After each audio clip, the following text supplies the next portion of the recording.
요즘 바이오시밀러 산업이 엄청난 사람들의 관심을 받고 있습니다.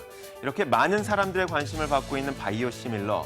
제가 주변에게 이 바이오시밀러가 무엇인지에 대해서 물어봤더니 아주 정확하게 이야기할 수 있는 사람은 많지 않았습니다.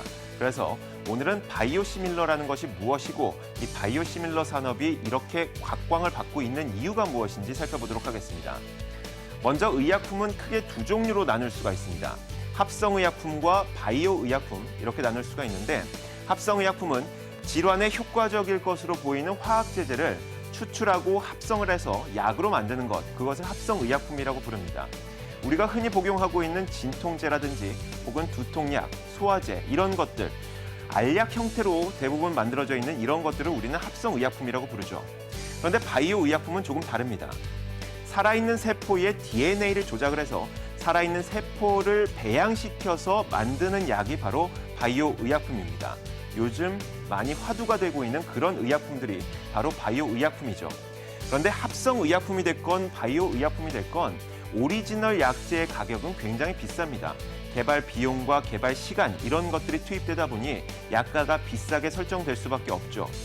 그렇다 보니까 합성의약품도 복제약이 나오고 있고요. 그리고 바이오의약품도 복제약이 있습니다.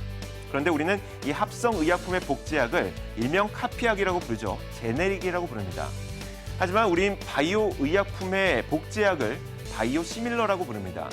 바이오의약품은 우리가 복제약 혹은 카피약이라고 부르지 않죠. 바이오시밀러라고 부릅니다. 그 이유는 여기에 있습니다.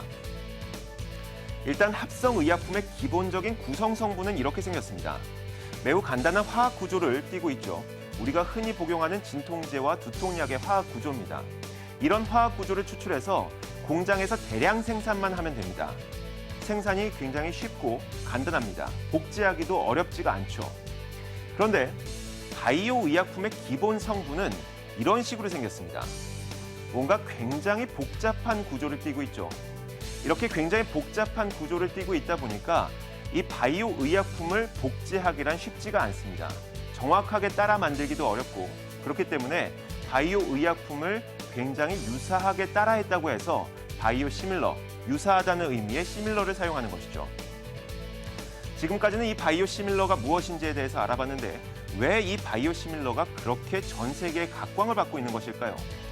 조금 전 살펴봤던 것처럼 바이오의약품은 매우 복잡한 구조를 갖고 있습니다. 이 복잡한 구조를 만들기에 굉장히 어렵기 때문에 약값 자체가 비쌌죠.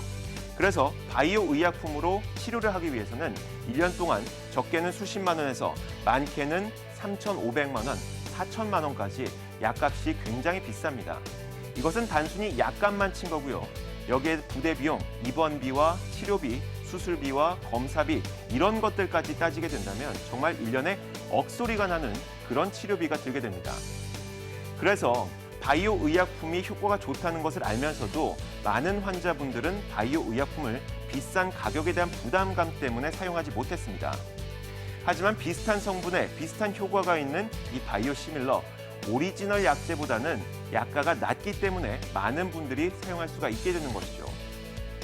실제로 이 약가라고 하는 것은 국가별로 다 다르고요. 그리고 약제별로 모두 다 천차만별입니다. 그래서 전체적으로 볼 수는 없겠지만 우리나라에서는 이 바이오 의약품, 오리지널 의약품 대비 시밀러의 가격을 약 70%로 정하도록 권고하고 있습니다. 그만큼 낮은 가격으로 바이오 의약품을 이용할 수가 있는 것이기 때문에 다시 말하자면 우리나라에서 그동안 사용하지 못했던 비싼 가격 때문에 바이오 의약품을 사용하지 못했던 환자들이 바이오 시밀러를 이용해서 훨씬 더 많은 환자들이 약을 사용할 수 있게 된다는 것을 의미합니다. 시장 논리대로 얘기하자면 제약사들 입장에서는 훨씬 더 많은 고객을 확보할 수 있는 길이 열리게 된 것이죠. 하지만 이 바이오시밀러는 개발에 성공한다고 해서 무조건 팔 수 있는 것은 아닙니다. 오리지널 바이오 의약품의 특허를 보호해야 되기 때문에 오리지널 바이오 의약품의 특허가 만료된 이후부터 바이오시밀러를 사용할 수가 있는 것이죠. 그런데 공교롭게도 1, 2년 새에 특허가 만료되는 바이오 의약품들이 상당히 많습니다. 전 세계에서 2014년에 가장 많이 팔렸던 바이오 의약품들을 모아봤습니다. 전체 의약품을 모아보니까 그 가운데 67개가 바이오 의약품이었고요. 그리고 그 가운데서도 2014년에 특허가 만료된 바이오 의약품과 2015년, 2016년에 특허 만료를 기다리고 있는 의약품들이 수두룩했습니다. 그만큼 특허가 만료된 이후에 바이오 시밀러가 판매될 가능성이 높아지고 있는 것이고요. 게다가 이런 특허가 만료되는 국가들을 살펴보니까 전 세계 의약품 시장의 64%를 차지하고 있는 북미 지역과 유럽 지역이었습니다.